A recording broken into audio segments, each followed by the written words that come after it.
To Broadcast Team Alpha, where we bring you cutting edge conversation while exploring the quantum possibilities. And you know what? I say we're so going to do it tonight, but we are so going to do it tonight. This is going to be such a special conversation with a wonderful guest. But before we get started, I just want to invite you to behind the scenes, to the YouTube community.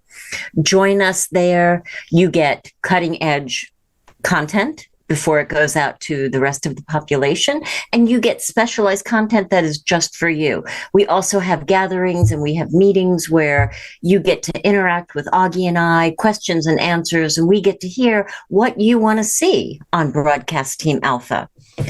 So be sure to join us. Mac is going to put the link in the chat, and Mac is going to be watching the chat tonight and letting me know when there's questions, because I'm sure there's going to be a lot, but we're going to let our guest just unfold this incredible story, this powerful story.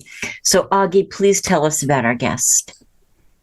Yes, this is going to be a wonderful show because I have been looking forward to this. I have known our guest for probably right about 24 years, because I heard, and I was listening the very first night he was on the Art Bell show explaining the story. And I was sitting there with my jaw on the ground, and I had to bring it up several times in order to be able to breathe even. And I thought about that afterwards, and there was a humorous thought that came to my head after he was done. And I says, okay, this is it. Now the next is disclosure. Sure.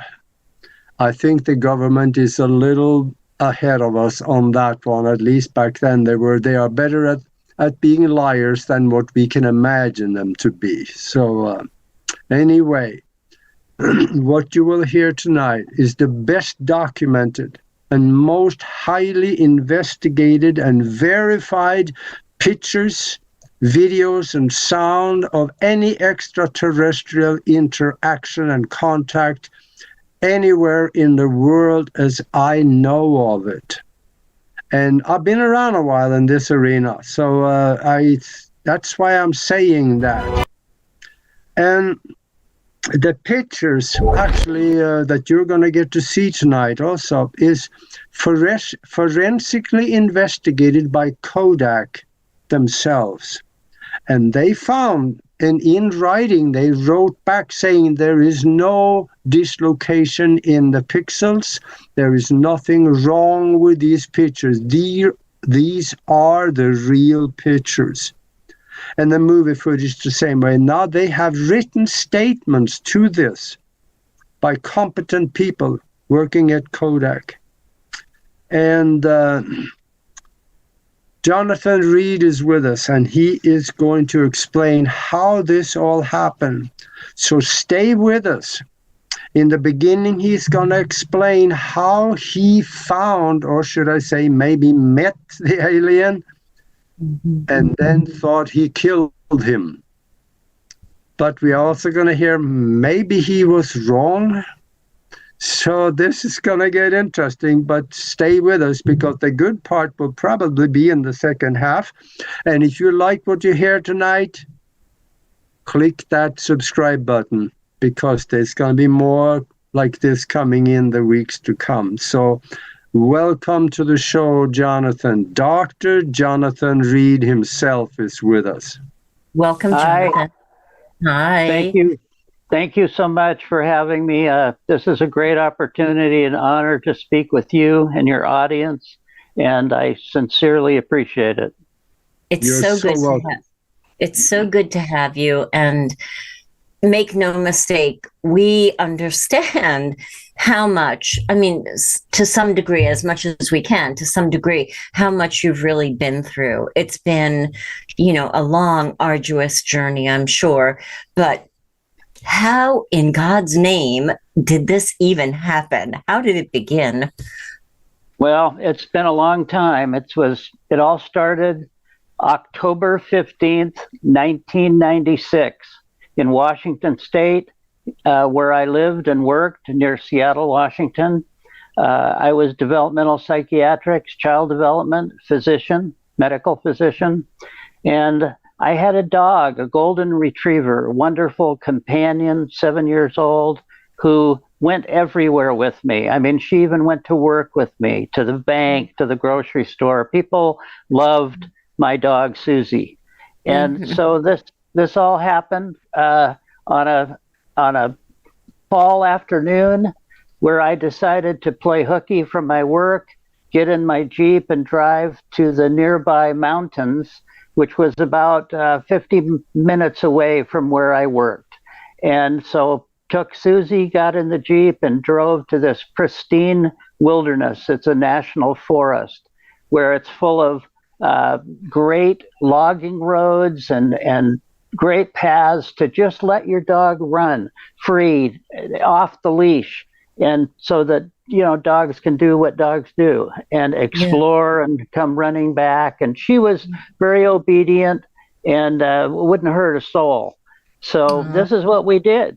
And it was, about 2:00 in the afternoon. It was a little bit of an overcast day, but still bright, basically midday. So we parked my Jeep, we got out and started walking, and we walked for a little over an hour down a old closed logging road in the forest. We'd been there many times before, so nothing out of the ordinary. Susie would chase after birds and raccoons and come happily running back and barking, and again, nothing out of the ordinary. But this time, she went running away, and I could hear her barking, and I thought, again, she's chasing a squirrel or a raccoon or something. And then she didn't come running back, but I could still hear her barking. She was barking. And as everybody knows, if you've ever had a dog, you get to know their language. Absolutely. They have a sound of happiness and sadness and aggression. And her barking just sounded, like she was excited. So I wasn't panicking over this. And I thought, okay, she'll come running back soon, but I couldn't see her. I lost sight of her because the underbrush of the forest is very, very dense. And something out of sight between you and me and all of this foliage, you lose sight. And this is what had happened. So I listened and kept walking toward her barking. As her barking changed, the tone of her voice started to become fearful, more aggressive sounding. So I thought, oh no, maybe she's come up against a small bear or a wildcat, which we do have in this area. And that would cause me to worry, because they can hurt a dog. They have claws and they're strong, and you just never know. So I continued to listen. And as I got closer to the sound of her barking, still not seeing her, now she was yelping like she was in trouble, like she was actually being mauled, possibly. And this is what went through my mind. So I quickly ran forward to where the sound was, still not seeing her, dropped my backpack. I had a day pack with me, and picked up a broken branch, a tree branch that was on the ground, about the size of a large baseball bat. And I did this in case I had to untangle her from an animal. Yep. And so this is what was going through my mind.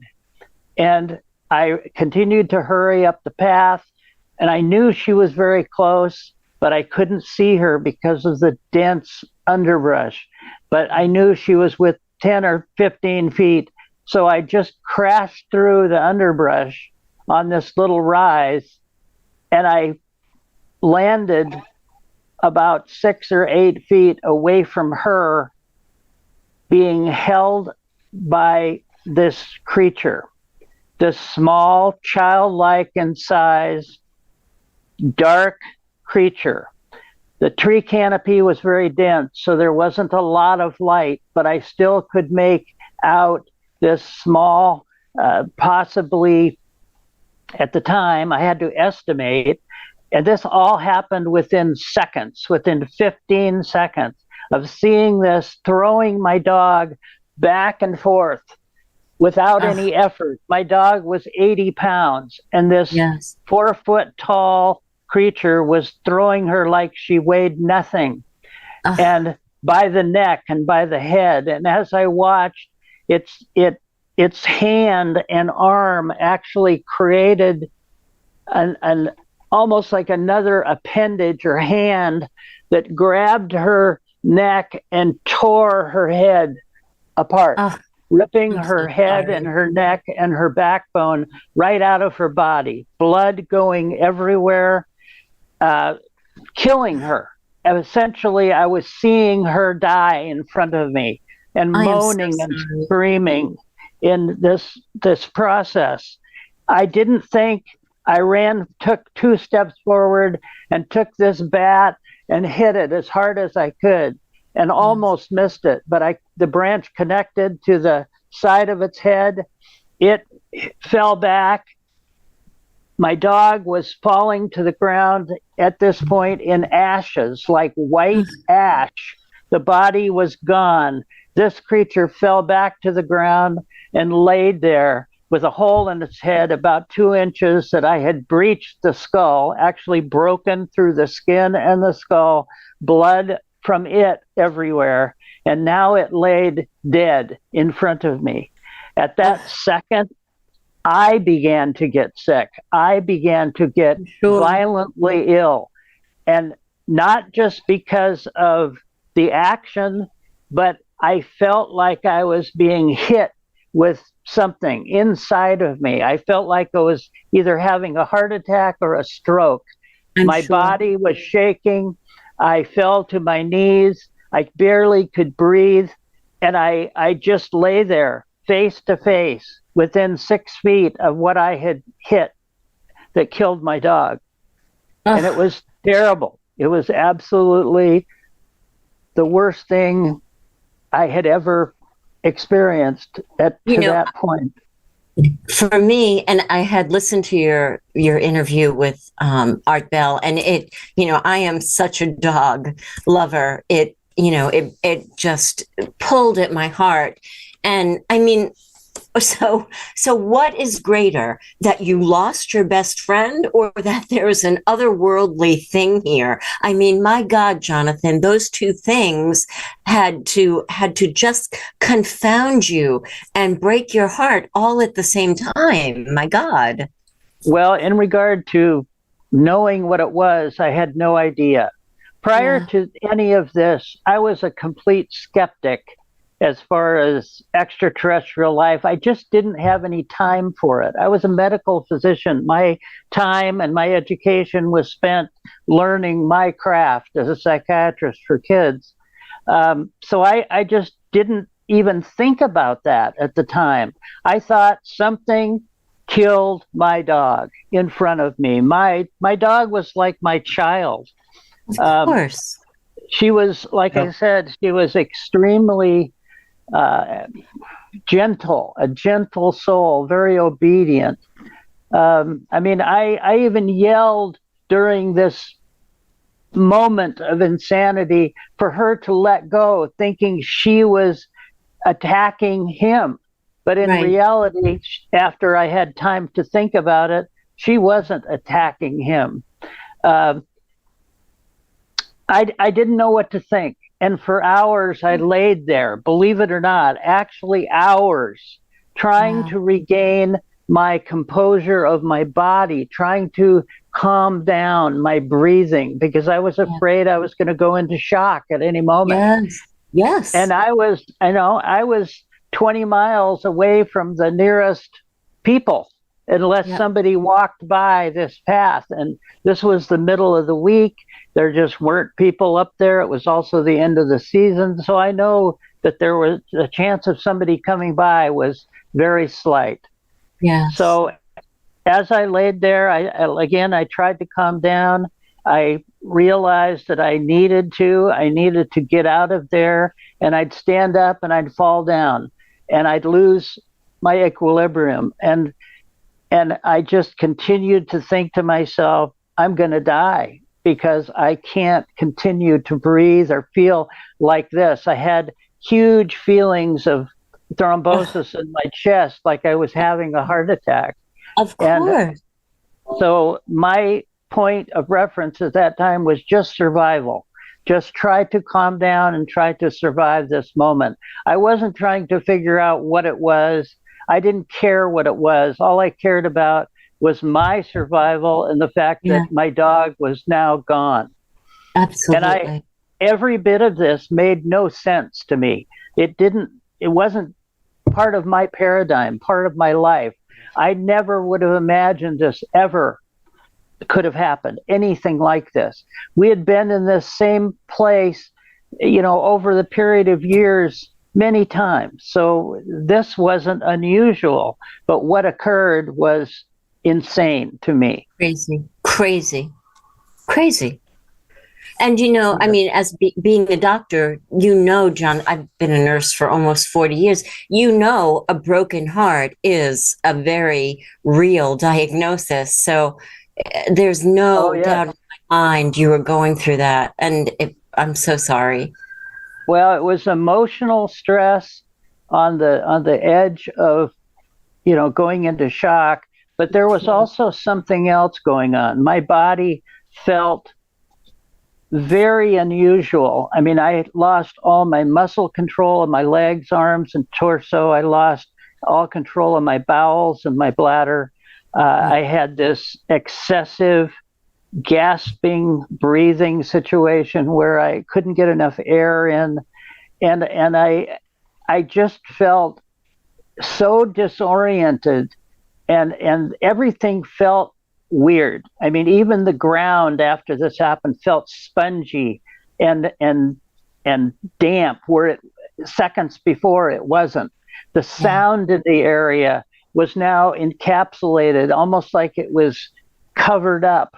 The normal sound of the wind and the trees and the birds were gone, was totally gone. So nothing was normal. During this process of going through getting yourself back to normal thinking again, when did it set in on you that you had killed something? Well, instantly, because I laid face to face with this being, that had 2 arms, 2 legs, a torso, a head, 2 eyes, 2 very large eyes. It had a grayish, pinkish blue skin, and the rest of its body, including its arms, legs, and feet, were covered with a black material, almost like spandex, tight skin suit. No buttons, no seams, no zippers, nothing. But nevertheless, it was bleeding. It was dead in front of me, or so I thought. And again, my mind at that point was just focused on my own body, my own consciousness, staying alert, calming down, getting my breathing down to where I wasn't going into acylosis or, any type of further stress. And I knew I had some water in my day pack, which was about 10 feet up the path where I had left it before I jumped down into this thicket. So I tried to crawl back there because I had some water, and I know if I had some water, that would help me calm down. So I crawled on all 4s back to where the pack was, picked it up, and as I opened it, looking for my water bottle, I had to take out my cameras because the water was in the bottom. And I had a 35 millimeter film camera, and I had a small video camera, one of the first small ones ever made. And you have to remember, this was in 1996, okay? This was prior to digital photography, prior to digital phone photography.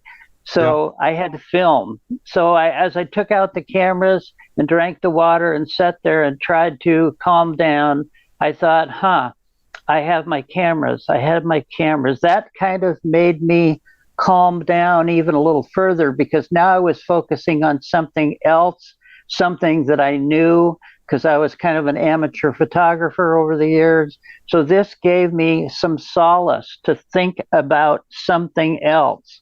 Yes. And as I did, I thought, well, I can take a picture. I can go take a picture of what's laying on the ground.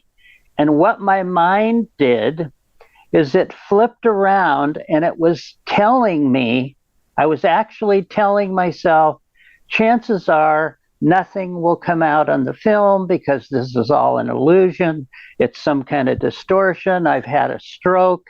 My dog has probably run off, which gave me some, again, comfort in thinking, I've figured this out. This is probably what happened, because I could not figure anything out. It all made no sense to me. So I literally convinced myself, I'm going to take my camera, take the pictures, and prove to myself that this didn't happen. So that's what I did. I crawled back down. I took the camera. I took some pictures of this body laying on the ground with a hole in its head, with brain matter actually oozing out of its skull. I took pictures of where my dog had fallen, which now was just a small streak of white ash on the ground, which also made no sense to me. Right. And I told myself, oh, she's probably just run off. And then I began to hear something. And I thought, there's a sound coming through the woods, kind of a low ebbing harmonic tone, something that I'd never heard before, but I imagined at the moment, maybe it's somebody with a boombox, with a radio, or a tape player. And I thought, hey, it's somebody coming up the path. I could get some help from them, and I needed help. So that was my thought at the moment. And I stood up and I fell back down to the ground, and I would crawl away 10 to 20 feet away from this initial place. And I'd stand up and prop myself up against a tree and hold on and look down the path, look up the path to see if I could see somebody coming. But nobody was coming. But nevertheless, I could hear this tone, this low ebbing frequency, that almost feel it in my backbone. It was so low, this tone. And so I kept looking, and I'd fall back down and I'd stand up again, propping against a tree. And I saw through the woods, quite a ways away, a grove of evergreen trees, small trees, maybe 8-10 feet high, just about 6 or 8 trees. But through that, I could see the light moving, shifting, like you see in a mirage when it's very hot out. So I thought, well, what is this? And I thought, well, can't be a mirage, because it was a heavy tree overcast, and it was there were clouds. It wasn't bright sunlight, but it was still, nevertheless, about almost 3 o'clock in the afternoon. It was actually 2:58 when all this happened, because my watch stopped when it happened. A non-digital mechanical watch. So I again crawled closer to where these trees were and got up and pushed myself through the brush, through these trees, and fell down. And as I got up, I realized I was right next to this big black, I hesitate to call it a ship, but it was a wedge-shaped black diamond laying on its side, marquee shape. It had 6 sides, 6 definite sides. It had a blunt front end and a blunt back end, but nevertheless, it was 3 feet off the ground. There was nothing underneath it. There was nothing above it. It had no landing gear. It was actually anchored in the air. Wow. I got up, I grabbed a hold of it and pushed it. I weigh 200 pounds. It didn't move a fraction of an inch. It was Wow. cold like dry ice. In fact, it burned the skin, took the skin right off the inside of my hand when I pushed against it. And then I fell back down and I looked up at this. And as I touched it, the tone changed. The tone became more pleasant and a lighter harmonic tone than previously, just a second before. Yeah. And there was a split second, where I felt like I fell into this dark space when I touched it. Like I went from daylight into a blackness of a huge room. And then the split second later, I was outside laying on the ground. It made no sense, but nothing else made any sense either in this whole 2-hour episode. But nevertheless, my mind was reeling, and I thought, okay, I'm going to take pictures of this. I'm going to take pictures. And I took another branch that was laying nearby. I grabbed it. I went underneath it to take out ferns that were underneath it. And then I backed up and took still photographs of it. And you have those photographs. Yes. It made no sense, but it was there. It was right in front of me. It was a solid object. It wasn't moving. So I hesitate to use the word hovering, but it was anchored to the air. It was made, it felt like stone, like marble or granite. It had no windows, no doors, no seams, no landing gear, nothing. And it was making this sound. Yes. I'm So thinking, again, after you got out of there and maybe you got back, what do you think happened to this ship or the obelisk? It disappeared, but what do you think happened? Well, I don't know, because the next day, a friend of mine and I went back to this exact site, and nothing was there. Nothing. The ship, the blackness, nothing. In fact, some of the plants, the ferns that I had basically torn out of the ground by putting this stick underneath it prior to taking pictures, almost looked like they had been replanted. Like this event had never happened somehow. So, Jonathan, and again, is this a good time to show some of the photos people in the chat room are asking? Thank you, absolutely, Margaret, for your super chat. Thank you so much. Mac, can we show a couple of photos and then we'll get right back? Thank you. Okay, sure. So we'll keep talking. So, Jonathan, that'd be good. You went back and the plants looked as if they had never been trampled, like they were replanted, yes? Right, absolutely. Like the event had never happened, which made no sense to me. This is a picture of Art Bell, the first man who interviewed me. Yes, Mac. It's good. Yes, Mac. We see Art Bell with Jonathan. Yep. So Art Bell was the first person who really broke the story with the public with you, yes? Yes.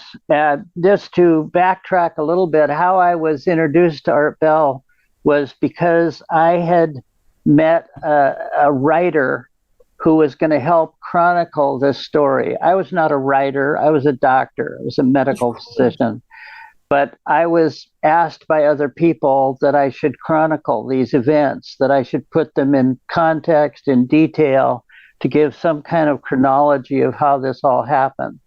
So Robert Wraith, his phone number was given to me.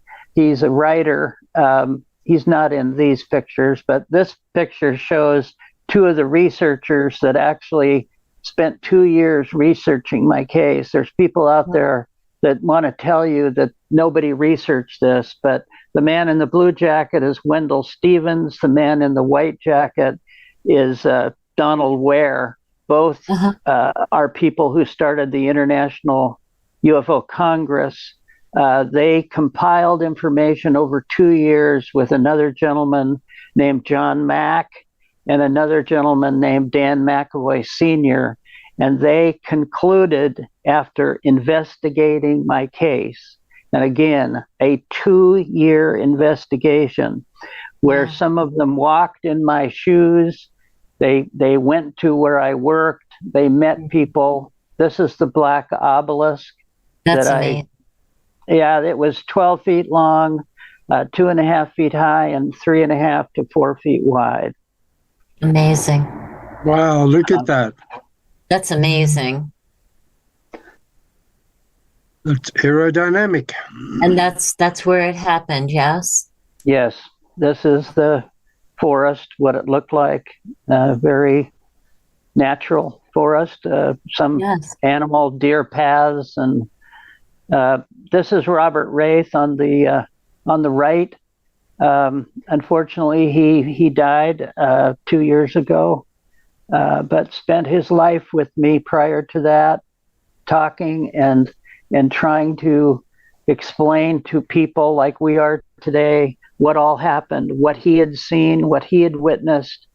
And because this case continued to yield bizarre events, not only the evidence of the photographs and the videotape that I had taken initially at the site the day of the encounter, but things that kept happening.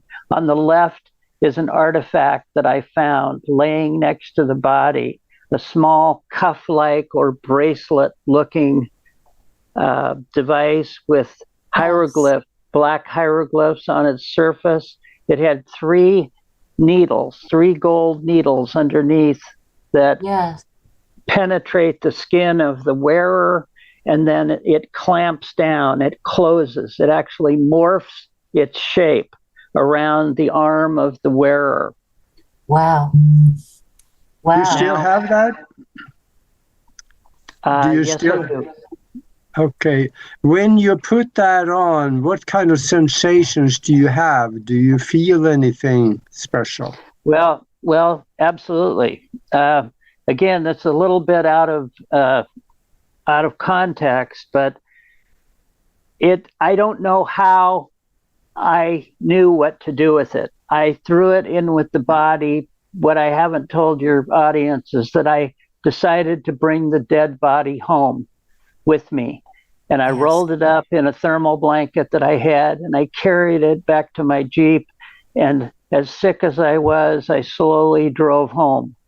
And when I got home, I put the body in my freezer, a deep freeze in my garage, and went in the house and tried to forget what had happened, which was impossible. Of course. These are some of the photographs, the film and negative photographs that I used that was verified by Kodak and Fuji to be, documentable evidence. This is what the creature's head looked like. It changed color in the forest from a bluish greenish pink to a brownish pink after it had been in the freezer for a while. Some of these pictures were taken at home. Wow. This is obviously Travis Walton, Tom Reed, and a senator that I got to know. There you go, Margaret. Who I have since spent time with and have been invited to give my details of my case to the UAP task force, who is gathering more information. So officially, my case has been documented by the government after 28 years. I have some resolution, some value has been given to me. That was my dog, Susie, prior to this. Aw, sweet Susie. Yeah, she was a sweetheart. This is the book we wrote. The name of the book is Link, an Extraterrestrial Odyssey, and it's available on Amazon. It's not expensive, but it basically highlights the first 9 days of after this happened. That's Jaime Maussan, a journalist from Mexico, who, after going on Art Bell 6 times, contacted me and asked me if I'd like to come to Mexico to tell my story on television. Every step of the way of doing this, I didn't know what was right or what was wrong. All I knew is I felt like my life had been peeled back away from me, like my skin had been taken off. So I had to resort to having people help me. I was basically homeless for a year before I came out and went public, because I left Seattle, where my parents and friends lived, because basically the government destroyed my life. They destroyed my career. They destroyed friends of mine. To date, there are 14 people dead who helped me over the 28 years. These people were killed. They did not die under natural causes. They were killed because they wanted to intimidate me and tell us to stop talking. The picture on the right there is evidence of me sitting in my office just a month before this event happened. And there's things in that picture that couldn't have been faked. My badge from the University of Washington Medical Center, where I worked, where the government says I didn't. The dates on the calendar are accurate. Under close examination, you can even see my name on the paper as a medical physician. Yes. So they tried to tell me I had no career. I never went to medical school. I never went to 3 different universities and graduated from 3 different universities. This is Robert Wraith. Right there is Robert Wraith, who was the last 2 years ago spent time in England when I was giving a presentation. This gentleman right here, the 2 pictures, this is a medical doctor that I met in 2000 when Jaime Maussan took me to Mexico to do this television show. Jaime investigated the case also, went to the site, took tree samples and dirt samples. This guy did a forensic examination of those samples, proving that something had happened in that area that could not have been fake. There was residual radiation in the trees and in the soil and the bark, the foliage. Nothing grows the normal way now. This is the freezer that I put the body in when I brought it home, that was in my garage. Again, there's so much to this. Is Jaime Maussan looking at the link artifact that I took, that I smuggled. Nobody knew I was bringing to Mexico, but I thought I've got one opportunity to show this and prove to the world that this did happen. And this is the picture of the alien that in the forest when it fell to the ground. This is what it looked like. It was a very bluish, pinkish gray, and then it changed color as it was in the freezer. Tom Reed, Travis Walton, and myself at a conference in the last few years. Yes. But this has been it's been an ongoing situation. It hasn't been all fun and games like some people think it is. Yes. It's been a constant battle to continue to stay alive, to walk my journey. People don't think about the fact. So this is the artifact that you're looking at here, then, and you can also see in the picture below. You see it. Evidently, you put it on your hand. One day I was sitting at a table with Robert while we were writing the book, and I just was looking at it, and all of a sudden I put it on my wrist, and it closed tight like a vice. Wow. And all of a sudden, when that happened, my body started shaking. I felt again like I was having a heart attack, and then all of a sudden it got very, very cold, freezing cold, and the pain from the needles went away. They were and at that point, many things started to change. Wow. There you can clearly see the breach in its skull. And some people say, oh, well, it's a mannequin. Well, it wasn't a mannequin.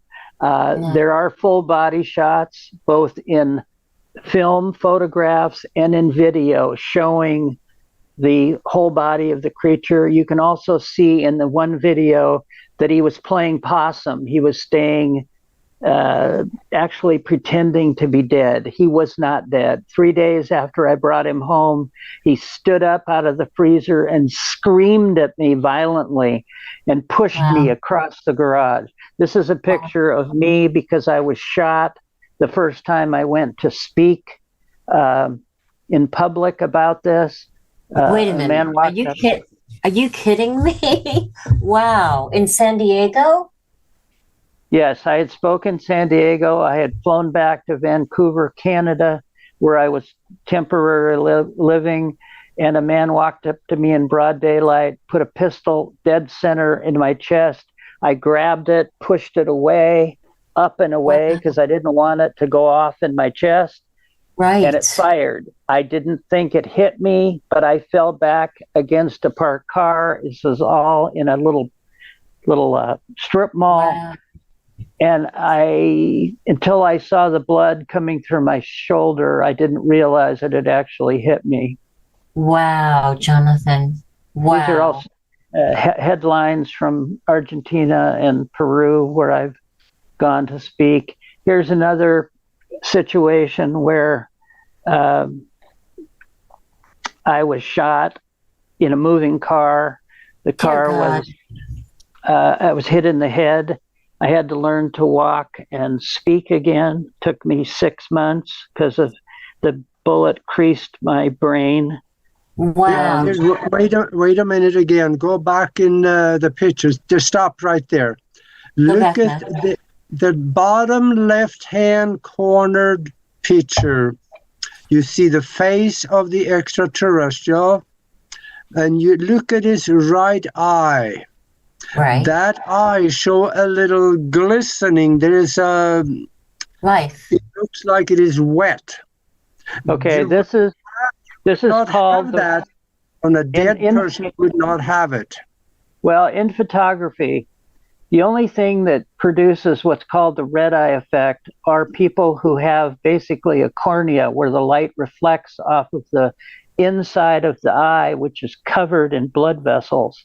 And that's why when you take a picture of people or animals, you get this bright reddish red eye effect. Yeah. Well, this had it also. Again, you see 4 pictures. In the bottom one is the full body, my dog Susie, but the wound, I mean, it's there. Wow. So, Jonathan, how soon after the first experience did you notice that you were being stalked or followed or, you know, impinged upon? How Within soon? 12 hours. Within 12 hours of the event. And you hadn't called anybody by then, right? No, we hadn't called anybody at that point. The very next day, Gary, my best friend, who had come over because I was so violently sick to help me, recognized, he believed, after looking at the videotape, he believed, oh, this is an extraterrestrial. Well, I didn't want to believe that. I just wanted not to think about it. I wanted to think about getting healthy and not hyperventilating and not going into shock. So he carried that ball. He said, well, we're going to start calling. We're going to call the police. We're going to call the Air Force. We're going to call. And I said, you call whoever you want. I don't care. Just, you know, I don't want to deal with this. So he went on that road. He started calling people. And we got 99% of the time, don't bother us. This is, you know, don't call with this kind of joke. We don't want to talk to you. But one group he called was called MUFON, Mutual UFO Network. And they said, oh, they'd like to meet with us. They'd like to see some of this evidence. And they were very cordial and very supportive. This is Art Bell's tombstone. He died a few years back, unfortunately. Yes. This is the Link artifact and some of the hieroglyphs that are on the outside of it that we've never been able to figure out. There's my brain injury from the gunshot. My goodness. Anyway, again, out of context of the timeline, but where were we? Now you're in Switzerland. You're on these pictures. Well, we didn't. That's in Vancouver. Okay. So within 12 hours, Jonathan, you began to notice that people were following you. What we first noticed is that there were a couple of vehicles in front of my house with people in them.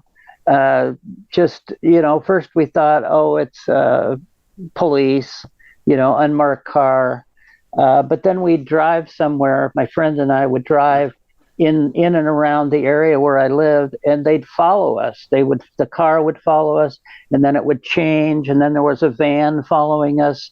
So it was definitely apparent that they were following us. Well, the very next day, somebody knocked on my door and said, Jonathan, we need to talk to you. And there were 3 people, 2 men and a woman, all dressed in dark clothes, very business-like attire.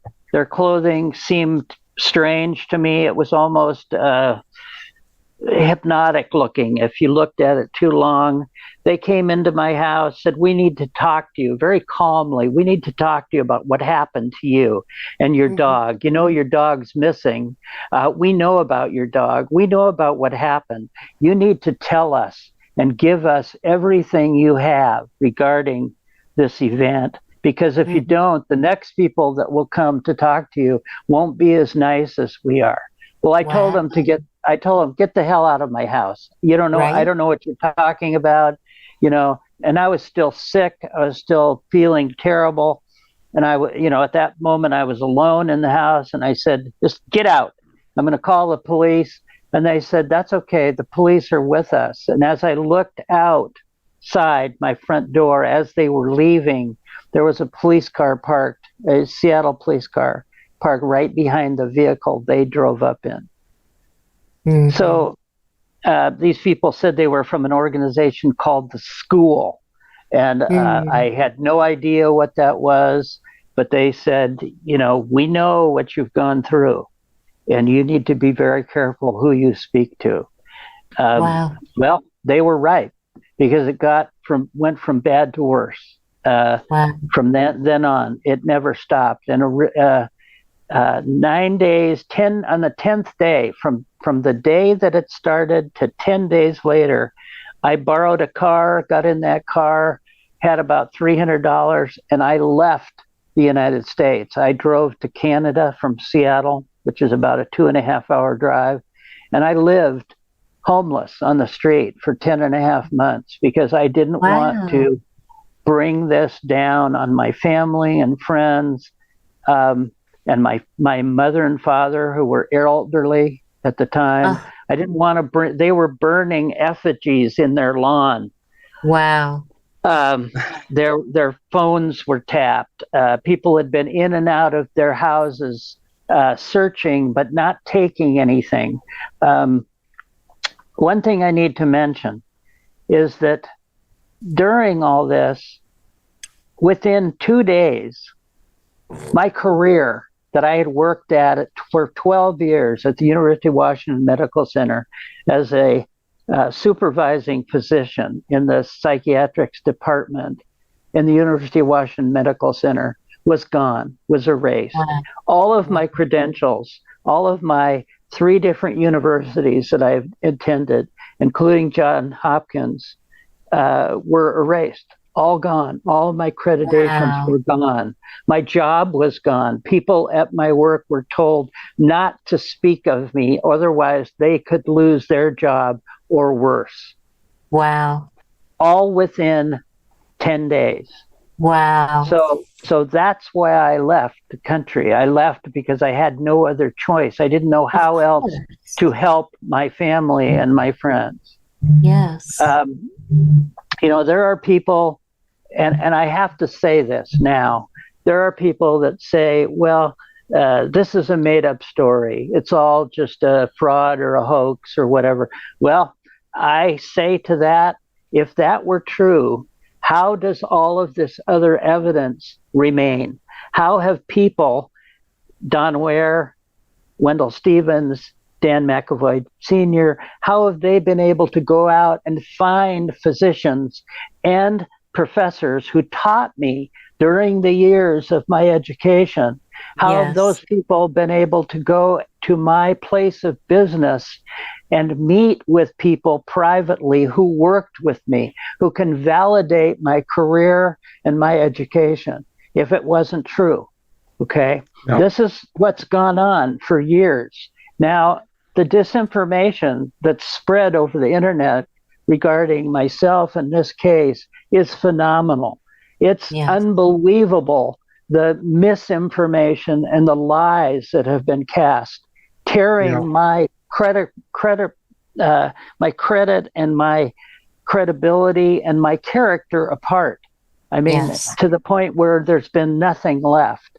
So people say, well, Jonathan, why have you continued to do this? Well, because I can't get licensed anywhere in the United States to work again. And I've tried.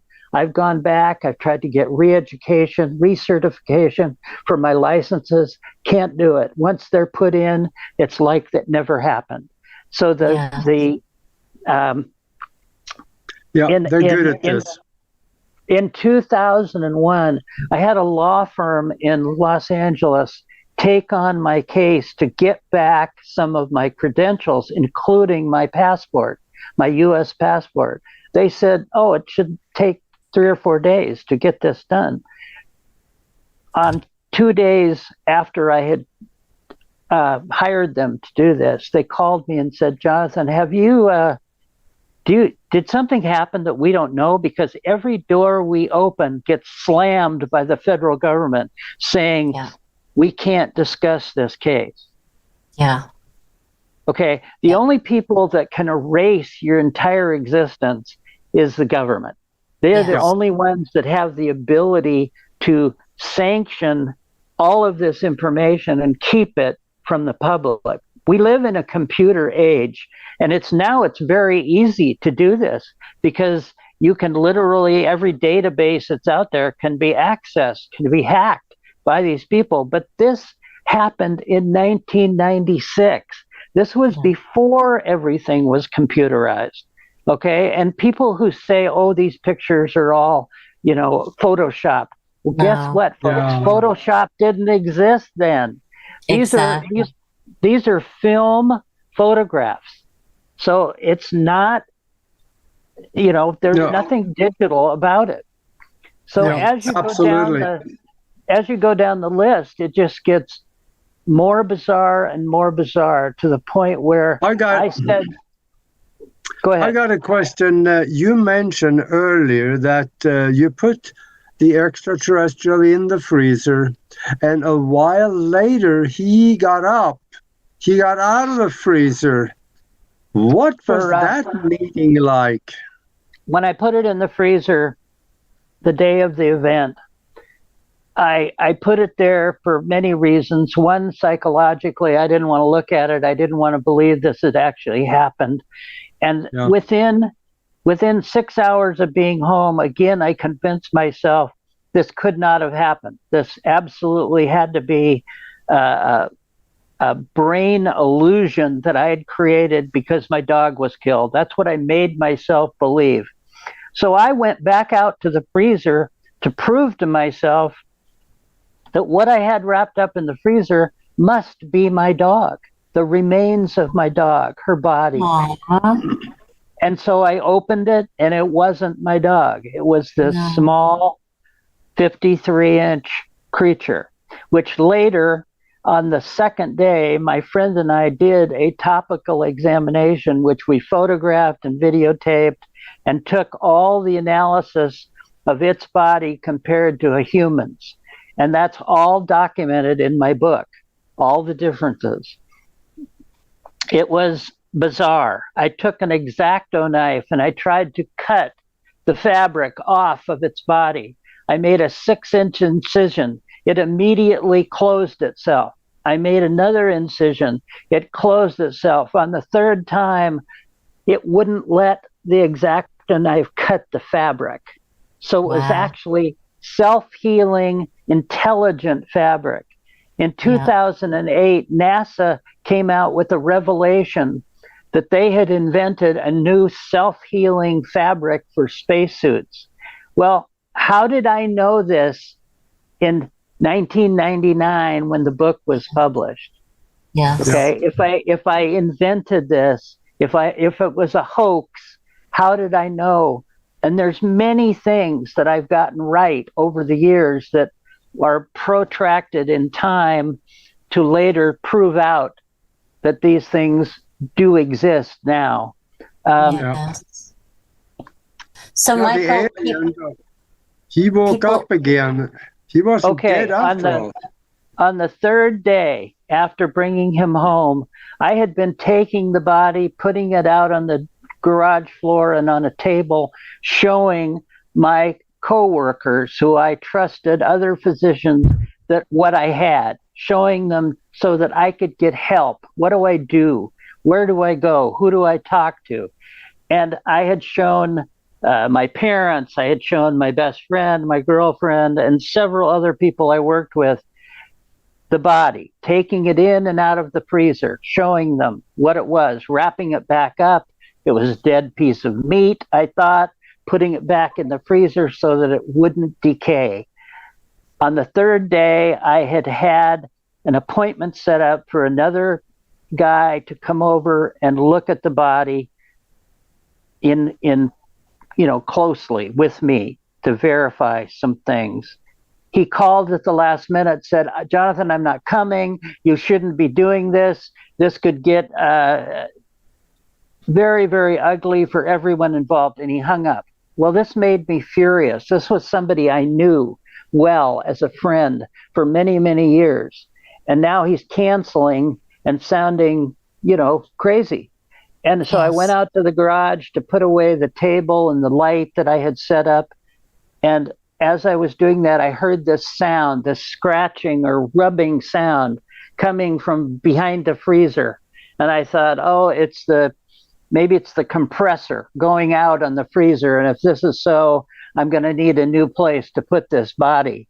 So to find out, I opened the lid because there was a thermometer inside that tells you the temperature inside this freezer, which was almost zero. It should have been. And as I opened it, it was zero. But what was worse is this thing set up out of the freezer alive and started screaming at me out of the end of this thermal blanket. The scream was so violent and so much energy that it actually physically pushed me against the wall of the garage. Wow. I let go of the top of the freezer, obviously, as it pushed me, and I ran in the house. I didn't even close the door to the exterior building that was the garage. I ran in the house, and I just sat there, panting, panicking, thinking, this thing's going to come and kill me now. Yes. And rightfully so, because I had tried to kill it. But that's how it became alive. And my friend came over. He didn't believe me. I said, we'll go to the garage. I'll show you. I was hoping it was dead now. He went over, opened the top. It set up, screamed at both of us. We both ran into the house and probably didn't say anything for 10 or 15 minutes, just staring. Yeah. And now we had a bigger problem. Yeah. So, again, what do you do? I went back out there a couple hours later thinking maybe we're going to have to take a shovel. Maybe we're going to have to end this thing's life because obviously it was hurt. It still had a hole in its head. There was still blood coming from the wound. Wow. We didn't know what we were going to do. Of But course. nevertheless, we went out there, and this time it rose its head up over the edge of the freezer door and just looked at me and just kind of was making these very painful sounds. And I felt sorry for it. I felt, this is an injured creature. Yes. What can I do? What can I do to help it? And those things reeled through my mind. What can I do? What should I do? Yes. And it just slowly went back down in the freezer, and the door closed, and it didn't scream. It didn't do anything. And I thought, well, it's probably just going to die. So I would go out to the garage periodically, like once every 30 minutes, every hour, and see if it was dead. Well, it didn't. It started to recover. It actually started to become more animated.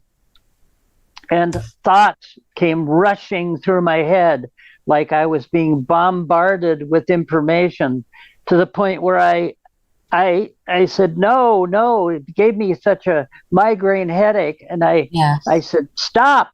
And it stopped. Wow. The pressure in my head stopped. And I started to realize that it was understanding some of my actions. Yes. And little by little, it told me more. It showed me more graphics and more sounds and more pictures, more things that from my own history, my own childhood. It would take imagery out of my head and replay it like a movie. And it was experiencing it as much as I was. Wow. So this is how it started. This is how I gained knowledge that it was an extremely intelligent being that had telepathic ability, that was far more intelligent than I was. And it allowed me to sit with it. It allowed me to talk to it. And I would talk to it like a child. I would say, I'm not going to hurt you anymore. I'm sorry for what happened. I didn't mean this to happen. I would just ramble as much as I could, probably just out of fear, mostly to begin with. Yeah. But it gave me the feeling that it somewhat understood my sincerity, if it didn't understand my words. So but everything but everything that you're saying here is indicative of a relationship kind of being put into place. Is that true? That's how it started, yes. And over the years, and I said, it has come back to me. And when I went away, when I left the United States for almost 11 months, while I was in Canada, in the forest, living homeless, it came to me. It appeared in front of me. And I first thought it's an illusion. I'm being, I'm freaking out. I'm losing my mind again. But it gave me some solace. It gave me some comfort in knowing that it was alive and that it came and showed me it was okay. And I kept apologizing, and it would not even accept that, almost like it wasn't understanding, or it didn't hear those words, like they weren't important to it. Mm-hmm. But what seemed to be important is just that we were communicating. Yes. So it built a relationship out of fear and anguish for what all had happened. And over the years, I've learned to appreciate it as an intelligent creature. I've learned that it is an intelligent biological entity, a hybrid of both alien and humanoid, and that it is a biological nanotechnology combination that was created in a laboratory to work within our atmosphere, within the Earth's atmosphere. It had a job to do. It was a biological, chemical, and geology engineer of sorts, Yeah. that it was studying the earth, principles of the earth in the area where I met it. Yes. It was born to do this job. It was like a worker bee. Amazing. And ever since this event, maybe because I injured it, maybe because I destroyed its ability to do some of this, it has now been sanctioned to follow me, maybe to study me and me it. I don't have all the answers. I only know what I've learned over 28 years. I've created databases from volumes of contact and knowledge that is given me, and I have tried to give it. I have met other races that he has introduced me to that are part of this, part of his hierarchy, his superiors. Amazing, unbelievable situations and circumstances. Beings that are just energy, that are like spiritual energy that in any other time would be called angels or gods. But nevertheless, they are as real as we are. Yes. So let's just go back for a minute, if we may. What happened to the freezer, to the being? Let's go back to that. What happened? Because clearly it's been in contact with you over all these years.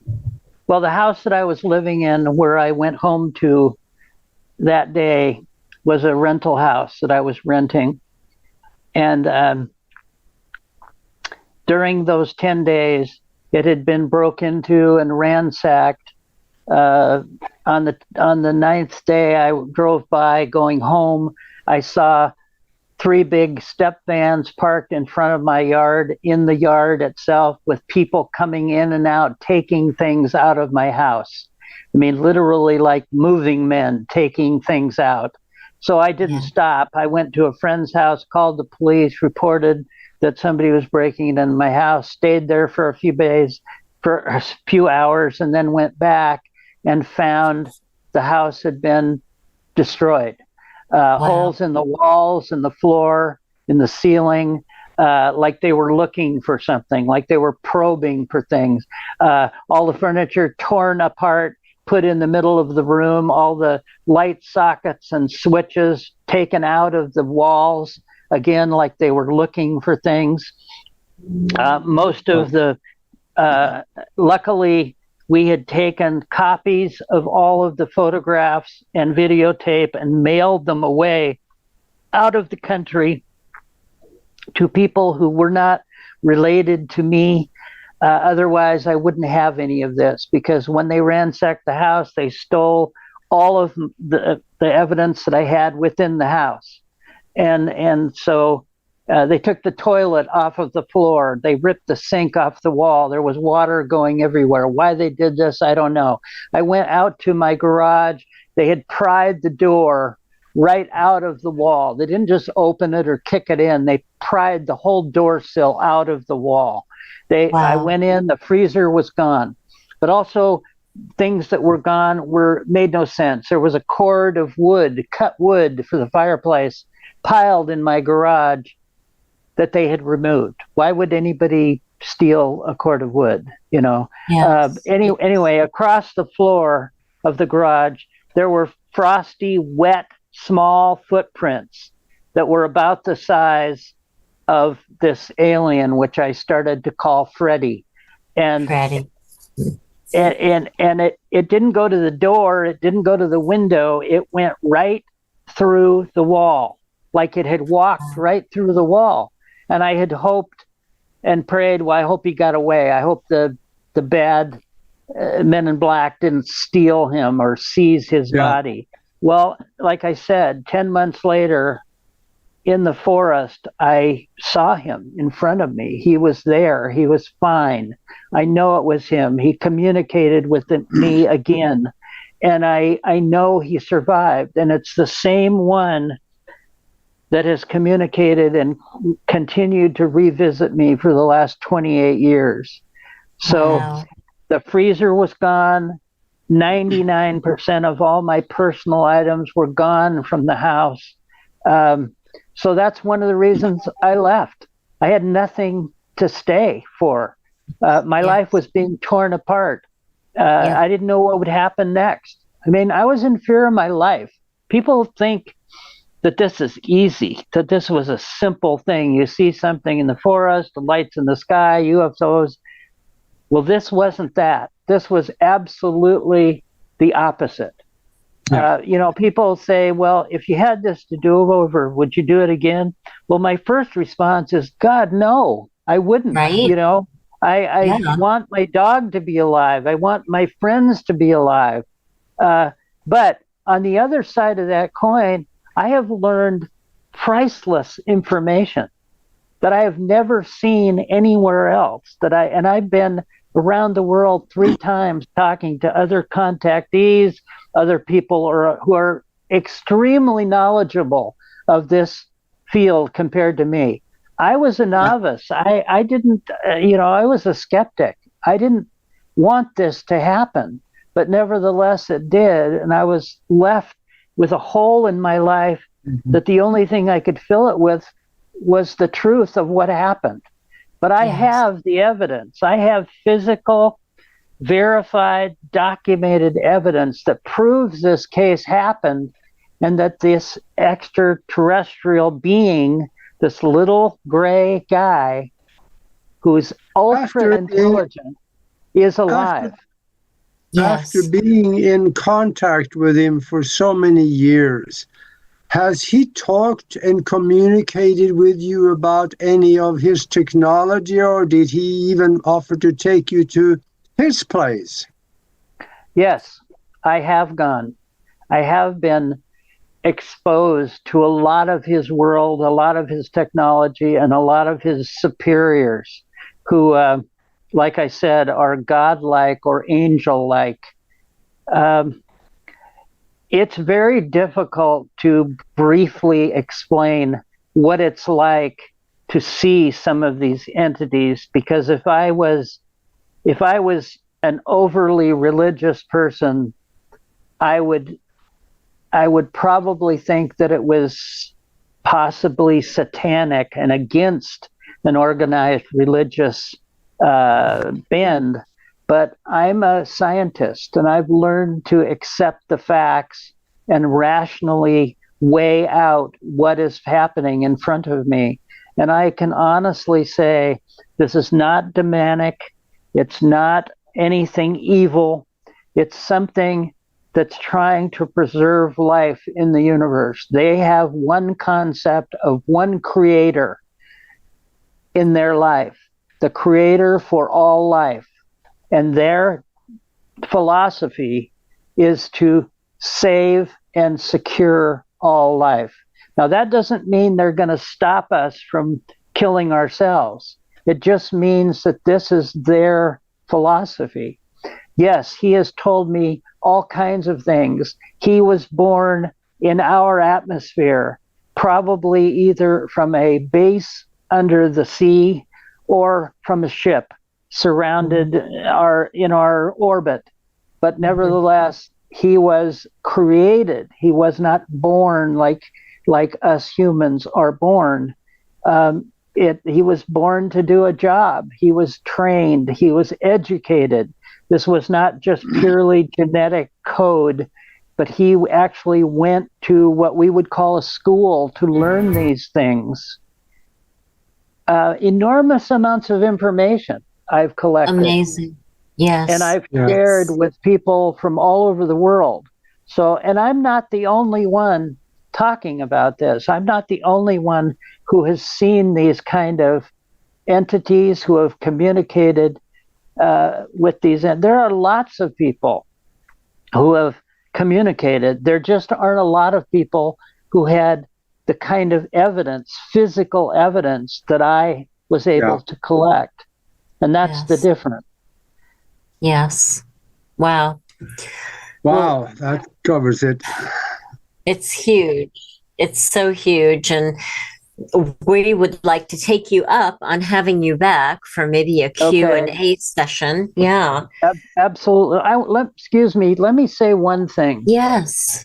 That I like to tell people how I feel. And look, if this didn't happen to me personally, if I didn't see and feel and hold this evidence in my hands, if it didn't happen to my life, I probably wouldn't believe it either. And that's okay. Yes. Because it was unbelievable for me for a couple of years. I tried to deny that it happened because it didn't fit my paradigm. It didn't fit my life, and I didn't want it to.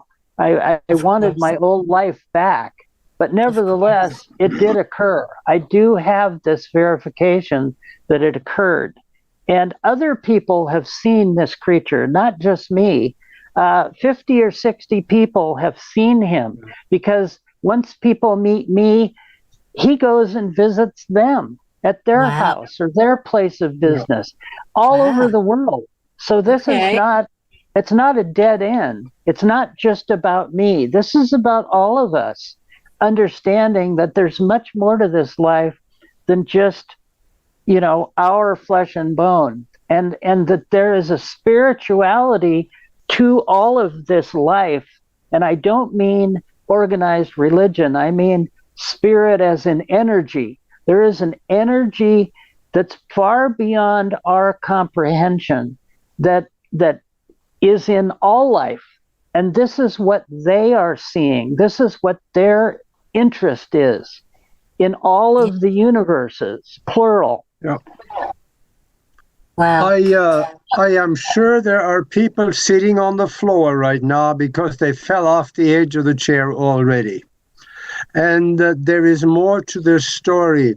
Talk to us about the book, where they can find out more. Yes. Well, the book, my book, Link, Extraterrestrial Odyssey, is available on Amazon. Right now, it's the electronic copies only because the printing hasn't been restored again yet. But we were in the process of writing another book, but unfortunately, my writing partner, Robert Wraith, died from mysterious situations. Again, this case has a plethora of people who have worked and donated their time and their life to helping me continue this journey, and for one reason or another have been killed. Death is death. Death is a reality. One of the people that did the DNA sequencing off of the tissue samples that I took out of the creature's head wound had done all of the investigation. He was the head pathologist of the University of Washington. And after he had called me and said, I want you to know I've done this, this is what I found, 3 days later, he was murdered in his office. Somebody came in, shot him in his head, and then that person killed themselves. Then the authorities came, took everything out of his office, all his computers, all his paper files, and then 10 minutes later, the police arrived to investigate. Mm-hmm. So who took all of his files? What is the title of the book? The title is Link, an Extraterrestrial Odyssey by Dr. Jonathan Reed, R-E-E-D. And it's on Amazon. Yep. Okay. Yeah. All right. So we're way over time, but Jonathan, thank you so much. We're going to have you back for more. Thank you. And thank we you, so everyone. Appreciate you. Merry Christmas and God bless us all. Yes, thank God you. bless us all. Thank you. Thank you very much for being with us.